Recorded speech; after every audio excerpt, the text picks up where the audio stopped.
பழைய வாழ்க்கையை எப்போதும் மறக்காதவர் விஜயகாந்த். பழைய விஜயராஜ் தான் இன்றைய விஜயகாந்த் என்று தன்னை பற்றி சுய விமர்சனமாக சொல்வார் விஜயகாந்த். மதுரையில் விஜயகாந்த் அவர்களுக்கு நண்பர்கள் வட்டாரம் அதிகம். ஆரம்ப காலங்களில் மதுரை போகும்போதெல்லாம் நண்பர்களோடு பல இரவுகள் சாப்பிடுவது பிளாட்பார கடைகளில்தான். விஜயகாந்த் அவர்களின் ஃபேவரட் உணவு பருத்திப்பால். விஜயகாந்த் அவர்கள் வீட்டு பூஜை அறையில் மெக்கா மதினா படங்களும் இயேசு மேரி மாதா படங்களும் திருப்பதி வெங்கடாஜலபதியும் முருகனும் பிள்ளையாரும் சிறப்பிடம் பெறுகிறார்கள். பூஜை அறையில் இன்னைக்கு பொழுது எல்லாம் நல்லா இருக்கணும் என மனதார வேண்டிக் கொண்டு வெளியில் கிளம்புவார் விஜயகாந்த். நமக்கு தொழில்தான் சாமி என எப்போதும் சொல்வார் விஜயகாந்த். வடபழனி முருகன் கோயில், திருவேற்காடு கருமாரியம்மன் கோயில் மன திருப்திக்காக விஜயகாந்த் அவர்கள் போகும் இடங்கள். செயின் ஸ்மோக்கராக இருந்த விஜயகாந்த் திருமணத்திற்கு பிறகு அந்த பழக்கத்தை அறவே விட்டுவிட்டார். அசைவ பிரியரான விஜயகாந்த் அவர்களுக்கு ஐர மீன் குழம்பை சாதத்தில் பிசைந்து சாப்பிடுவதில் அலாதி பிரியம். அரிதாகவே விஜயகாந்த் அவர்களுக்கு ஓய்வு நேரம் அமையும். அப்போது மகன்களையும் அவர்களின் நண்பர்களையும் அழைத்து வட்டமாக உட்கார வைத்து தானும் ஒரு மீசை வைத்த குழந்தையாக மாறி விளையாடுவார் Vijayakanth.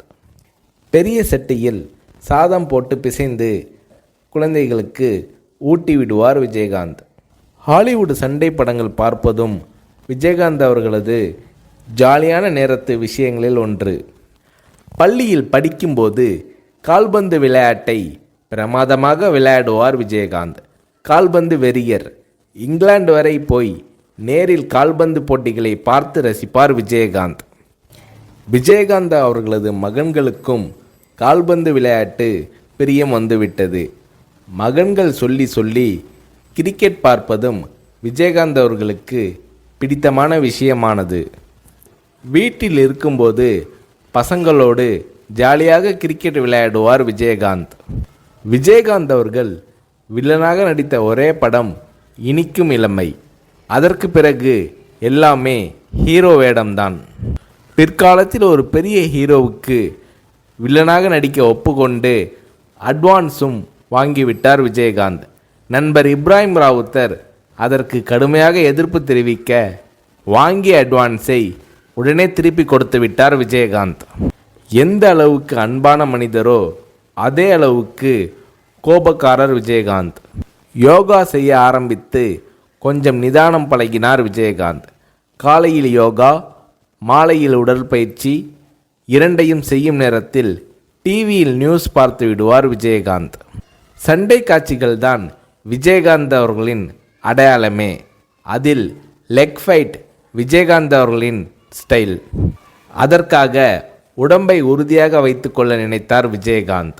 South India's answer to Jackie Chan என்று நல்லவன் படத்தில் விஜயகாந்த் அவர்களை பெருமைப்படுத்தி விளம்பரம் செய்தார் தயாரிப்பாளர் தானு.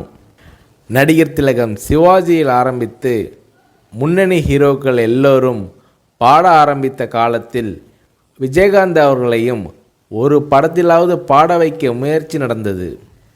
ஆனால் பாடும் அளவுக்கு எனக்கு குரல் வளம் இல்லை, பாடும் விருப்பமும் இல்லை என்று விஜயகாந்த் அவர்கள் மறுத்துவிட்டார். நடிக்க வராமல் இருந்திருந்தால் மதுரையில் உள்ள எங்கள் ரைஸ் மில்லை பார்த்து கொண்டிருந்திருப்பேன் என்று சொல்வார் விஜயகாந்த். சினிமாவில் 3 தடவை விஜயகாந்த் அவர்களுக்கு மார்க்கெட் போயிருக்கிறது. மீண்டும் மீண்டும் போராடி முன்னணிக்கு வந்திருக்கிறார் விஜயகாந்த்.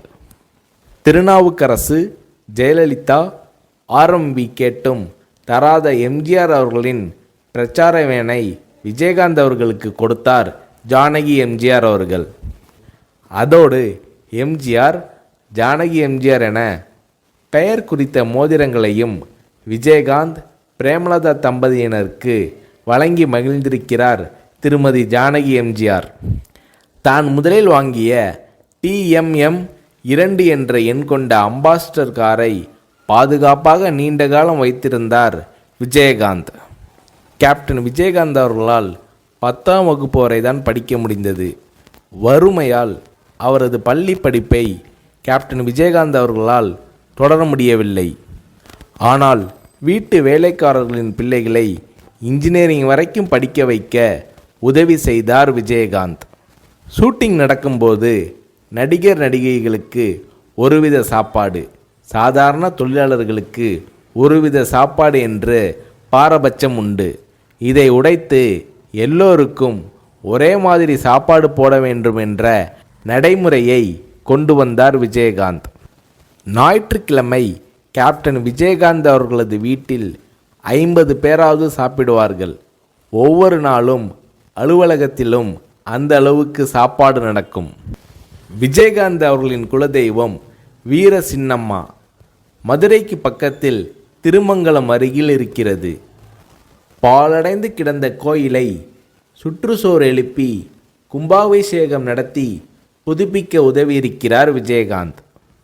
இந்தியில் தர்மேந்திரா, அமிதாப், தெலுங்கில் NTR, சிரஞ்சீவி, மகேஷ் பாபு, கன்னடத்தில் ராஜ்குமார், விஷ்ணுவர்தன், சங்கர் நாக், மலையாளத்தில் சத்யன் படங்கள் என்றால் விஜயகாந்த் அவர்களுக்கு மிகவும் பிடிக்கும்.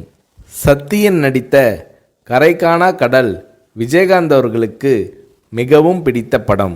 ஆனால் விஜயகாந்த் அவர்கள் தமிழ் படங்கள் தவிர்த்து வேறு மொழிகளில் நடித்ததில்லை. தமிழ் படங்கள் தவிர்த்து வேறு மொழிகளில் நடிக்க மாட்டேன் என்ற உறுதியை விஜயகாந்த் அவர்கள் கொண்டிருந்தார். RK செல்வமணி இயக்கத்தில் இப்ராஹிம் ராவுத்தர் தயாரிப்பில் மேடே என்றொரு ஆங்கில படத்தில் கேப்டன் விஜயகாந்த் அவர்கள் நடிக்கப் போவதாக விளம்பரங்கள் வந்தன. ஆனால் அந்த படம் எடுக்கப்படவே இல்லை. 2005ஆம் ஆண்டு அக்டோபரில் மதுரையில் மாநாடு நடத்தி கட்சி தொடங்கினார் விஜயகாந்த். அப்போது அரசியலுக்கு நான் பிழைக்க வரவில்லை, உழைக்க வந்திருக்கிறேன் என்று விஜயகாந்த் அவர்கள் பேசினார். அந்த மேடையில் விஜயகாந்த் அவர்கள் பேசியது அத்தனையும் விஜயகாந்த் அவர்களது மனதிலிருந்து வந்த வார்த்தைகள். வாழ்க்கைனா வசதியாக வாழ்கிறது மட்டும்தானா? இந்த மக்களுக்காக விஜயகாந்த் வாழ்ந்தான்னு இருக்கட்டும், இல்லை அவங்களுக்காக அவன் செத்தான்னு இருக்கட்டும், மனுஷன் வாழ்க்கை கடைசியில் 6க்கு 3 தான். எனக்காக இம்புட்டு தூரம் வந்து உட்காந்துருக்கீங்களே, உங்களுக்காக நான் தான், இனி எனக்காக நீங்கள் தான். ரைஸ் மில்லில் 300 மூட்டை தூக்கி பழக்கப்பட்ட உடம்பு, என்னை நம்பி வந்த உங்களுக்கு நல்லது செய்வேன், நல்லது செய்வேன், நல்லது செய்வேன் என்று ஒரு சபதம் போல விஜயகாந்த் அவர்கள் உரை நிகழ்த்தினார்.